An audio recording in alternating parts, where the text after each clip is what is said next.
Isheywisheystitches podcast number 4. I think it's number 4. Yeah, I'm pretty sure it's number 4. Maybe it's number 5. Let's see. I think it might be number 5 actually. So hello and welcome to Isheywisheystitches podcast number 4. My name is Angela and I'm a teacher. On YouTube and on Instagram, I'm Isheywisheystitches, and I do have a Ravelry, which is Isheywisheystitch, I believe. I can't actually remember because I don't use Ravelry all that often. So today I'm coming to you with a regular format podcast. Watch this episode to find out if I finished my Jenny jacket in time for the East Anglia Yarn Festival. And stay tuned, right at the end I will share the lovely things I bought whilst at the festival. So spoiler alert, I did go. Nothing happened to stop me going, so I'm really pleased about that. I have also invested in a couple of things to try and improve the quality of my videos. So one of them is this microphone here, and another is I've got a ring light behind the camera. It's actually quite a grey and dreary day here. It is the 25th of March, and having been quite bright and sunny intermittently throughout March, today is one of the greyer days. So this ring light is really helping quite a lot, and I think I might just use it to help me cheer up on other days. So without further ado, let's get to the knitting. So first off, my latest, it's not my latest, but my first finished object since the last time is this, my Astrid sweater, and I absolutely love it. It is made with the yarn I bought in Copenhagen, so Knitting for Olive Merino, held together with Knitting for Olive soft silk mohair, both in the colour poppy blue, and the pattern is also a Knitting for Olive pattern, the Astrid sweater. I absolutely love wearing it. As soon as I finished it, I wear it at almost every opportunity. I don't wear it to work just because it's I don't know, I feel like it's too bright a colour for this time of year for professional wardrobe. I know, I just have weird thoughts about that because actually the colour shouldn't particularly matter and I work in a school, right? But I wear it so much for casual times. So yeah, it wasn't that big a knit in terms of the time it took, but because I had so many other projects it took me longer than I think it should have. So let's think, the last time I did a podcast was right at the start of February. So I've left quite a gap between that because I did that half-term video. And I was still knitting on this. Had I finished it before half-term? I can't remember. You'll have to check back and see. But I definitely started this before Christmas. And I think had I not had so many of those big knits, it would have been an easily finished in 6 weeks kind of project because other than the hems, it's stockinette, right? So it's pretty easy. So did I finish this monster? Well, I did and I didn't, in that I have a finished Jenny jacket that I did wear to East Anglia Yarn Festival. So the Jenny jacket is a pattern by Petite Knit, and me and my knitting friends who I speak to on a daily basis on Instagram chat, we decided that we would do a knit along in preparation for the East Anglia Yarn Festival, much like we did last year when we knitted the Salty Days sweater by Kutavakika. And this time, so I chose the Salty Days the previous year. This time Tia chose the Jenny jacket, and we all got the yarn and we cast on the 1st of September, except for we didn't because some people hadn't got their yarn yet, and 1st of September is kind of a crazy time for me to start anything new given it's the start of the school year. So I think we ended up casting on maybe about the 19th of September. And only Anna and I managed to finish it, but I have some problems with it. So first off, why don't I tell you what the yarn is? Because the yarn is just glorious. So the first yarn I bought was as a result of going to East Anglia Yarn Festival in 2024. And it is the Salted Caramel Suri Lace from Castleview Yarns. So I had a good time showing this off to her to Jen at the festival this year. And I held that with Earth Yarn's 16 fingering. I think that's what it's called. Can't remember the colourway, but it's quite an orange colour. So the effect is just gorgeous. But I knit this in the size medium, which is the 3rd size. And something I tend to find with Petite Knits patterns is that she designs things to be oversized, and I don't really like things being oversized. So although I do like the fit of the cardigan, like around the shoulders and the body, I like the fit of it, but because it is probably a size up from maybe what I should have done, the sleeves are way too long. Like I haven't fixed that yet, so I need to probably take this much out of the sleeves. Definitely 1.5 repeats, if not this much. So they hang out, over the end of my fingertips if I'm wearing it. And I also don't have buttons yet. So it's kind of finished, but not quite finished because there are things I need to do to modify it. So that's it for finished objects. Now, there is one project that I was hoping to get finished before recording this, but it's a Tuesday afternoon. I've got to get my children in a couple of hours, so I thought I better record the podcast now, and I will hopefully finish this later on today. So this is the Twists and Turns shawl MCAL. If you don't know, I will try and show, if I try and show all of it in its glory, what I'll do is I'll take a picture once finished and add it in. Okay, there we go. I don't know if that was visually helpful. So this was the 2022 Mystery Knit Along by West Knits. How's about if I just wear it like that? And again, this is actually how I met the friends that I went to East Anglia Yarn Festival with and we did the knit along with. We first met because we created a small group to chat about doing the MCAL together, and none of us finished it. So I have picked it up probably a couple of times since the initial excitement of that cast on week. And then at the start of this year, when I set my knitting goals of like regularly reviewing and trying to get rid of languishing whips, this is one of those that were on the list. And I was originally planning to gift it to my mum for her birthday, which was at the start of February, and I didn't manage to finish it on time. So the next goal was Mother's Day, which is this coming Sunday, and I'm very hopeful that I'll get it done. So I'll talk you through why I didn't manage to finish it in the month-long MCAL. So first off, this section here, which was not that difficult to knit, but when you first saw it, you thought, was the first week's clue. And that was hard to fit in and get it all done, but just about achievable.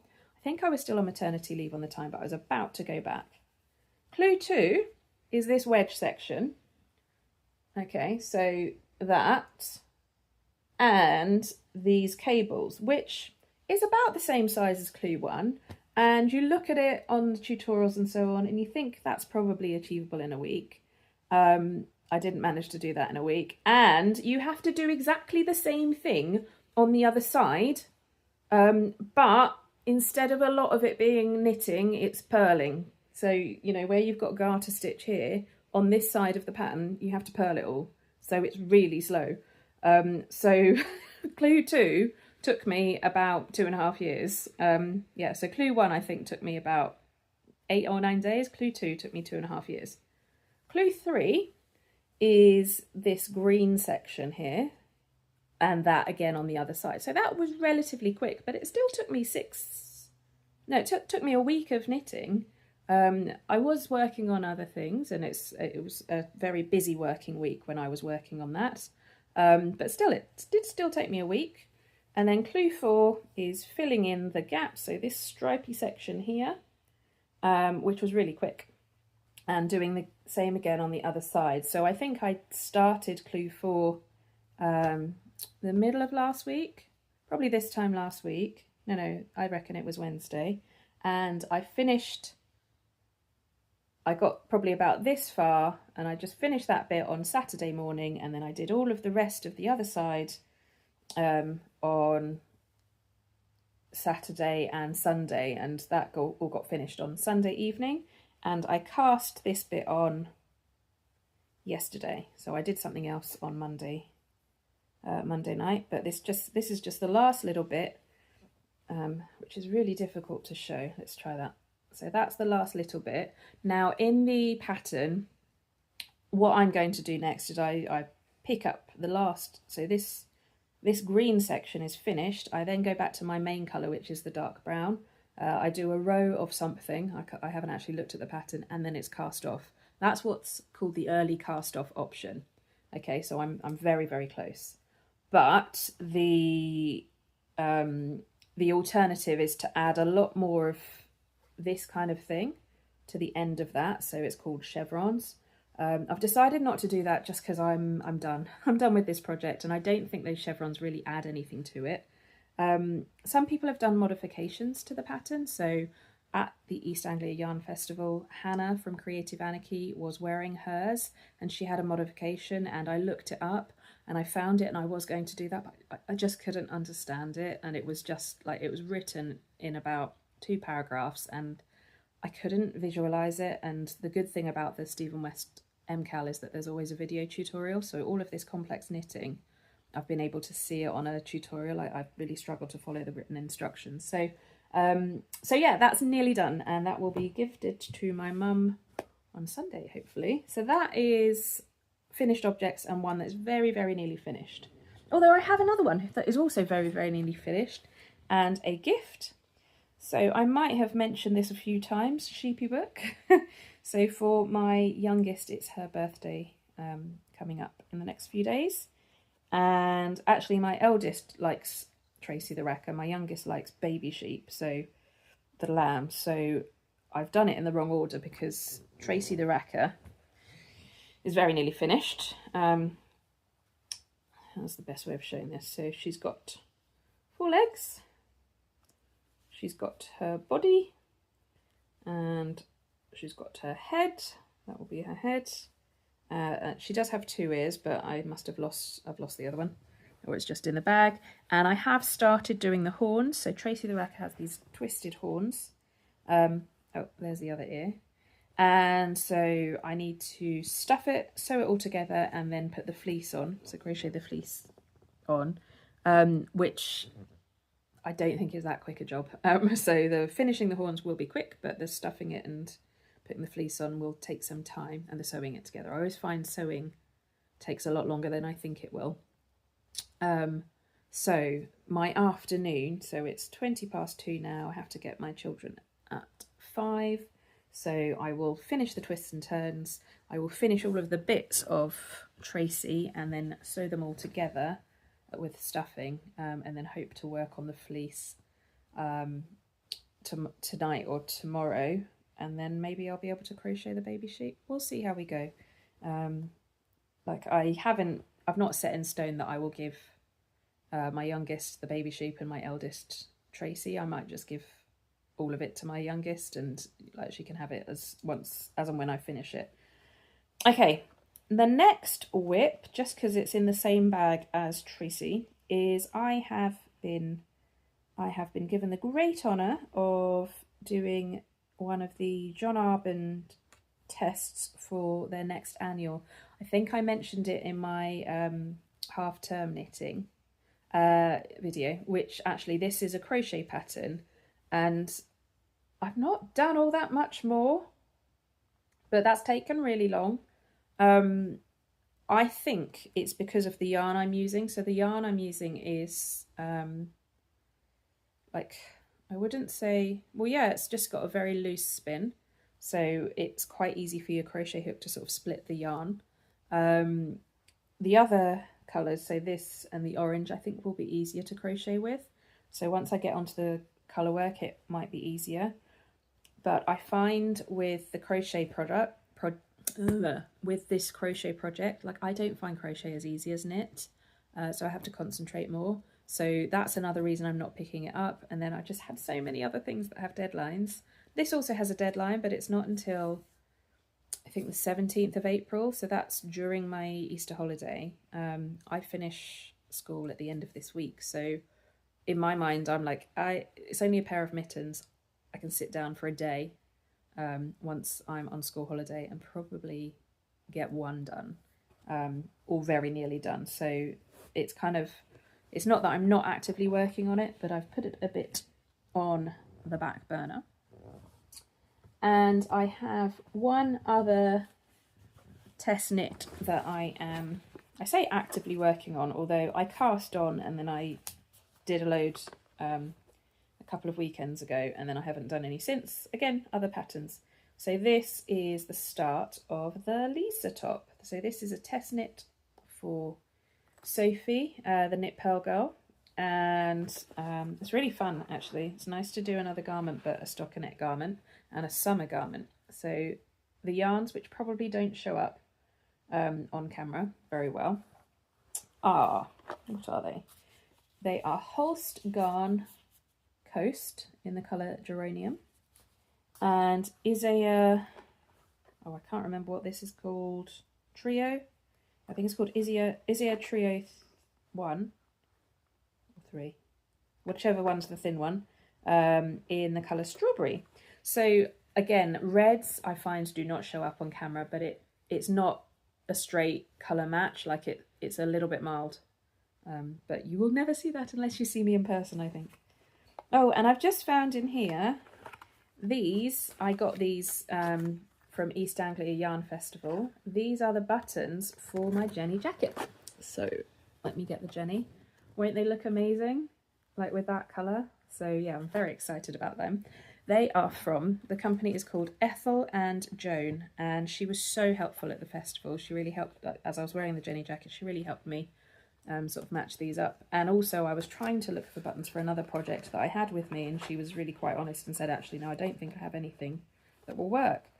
And I really like that when, you know, someone is there and they're selling for their business, but actually they've said, yeah, actually, I can't help you with that. You don't need to spend your money on something I have just because I'm being helpful, which was, yeah, I really like that. It means I'll buy again, right? And I'm recommending her here now. I think that's it for whips. I think. So, yarn acquisitions. I'm going to start with just one I've got to hand, because it's the same yarns that I'm using for the Lise top. But when I was ordering it, I love this green. So it's the same yarns, but in these green colours. And I plan to make a Camden camisole from them, which is also a Knit Pearl Girl pattern. Other acquisitions came, so that was, I just ordered that online from Tribe. I feel like I've forgotten to say a lot of things. So backtracking, the yarn for the twists and turns, both of the browns were knitting for Olive Merino, and the green is a black elephant wool, which is a superwash merino, all purchased at Yarnworks back in 2022. I've said the yarn for the Lisa, I've said the yarn for this, I've said the yarn for the Jenny. And then the yarn for Tracy the Racka is all from Toft. Some of it I had in my stash and some I bought from Anna, who had it in her stash. So I didn't buy it new for this one. I am officially off my yarn ban, but I'm actually putting I'm not putting myself back on, but I am being quite mindful of only buying yarn right now for something that I'm going to cast on right now or imminently, after having been to the East Anglia Yarn Festival. I don't want to get stuff that's just going to sit in stash for upwards of a year. That said, I am absolutely loving the Creative Anarchy yarn update that's on at the moment, and I will buy something from that, even though I can't think of what I will make with it. So anyway, acquisitions from the festival. So the first one is this little project bag from the Woolly Tangle. I really like that it's got this this little sort of wrist strap. That's really quite handy. I can just envisage that, I haven't done it yet, but when I take something to knit in the car, I'm often, you know, it's because we're all going together on a car journey, and I'm often the one that also happens to be carrying all the car snacks and my handbag and like a bunch of other stuff. So it'd be quite handy that I can carry my knitting like this whilst dealing with all the other stuff. It's also got this closure, which you can see you can close it tighter. It's got a zip across for a pocket of things in the front, and then it opens up, you know, and you put your main project in there. What I would like it to have that it doesn't is just sort of slotted pockets inside so that you can put sort of a spare set of needles and so on, but I suppose that's what this zip closure at the front is for. But otherwise, it's really good. I think it was £28, I want to say. And they did have a larger one, which is what I picked up first, but then I thought this would be more useful for me, given the project bags I already have.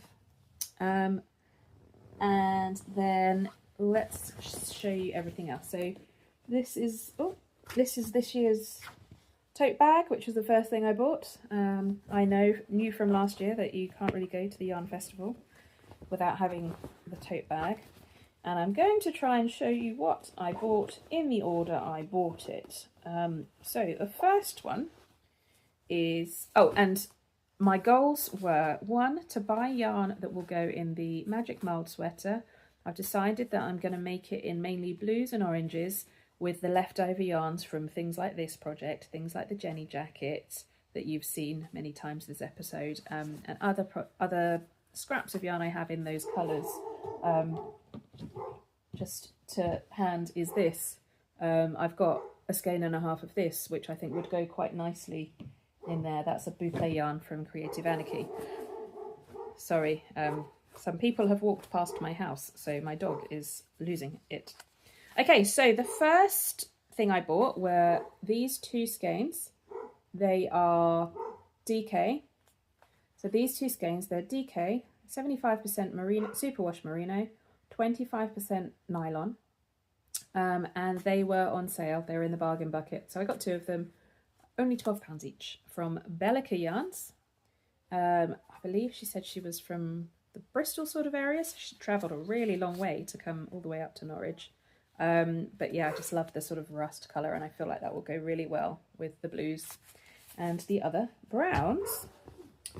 Then the next one I bought, so we spent quite a long time at the Camel's Yarn because my friend Tia absolutely loves them, and I was really pleased to find a more summer fibre. So this is, what's it called?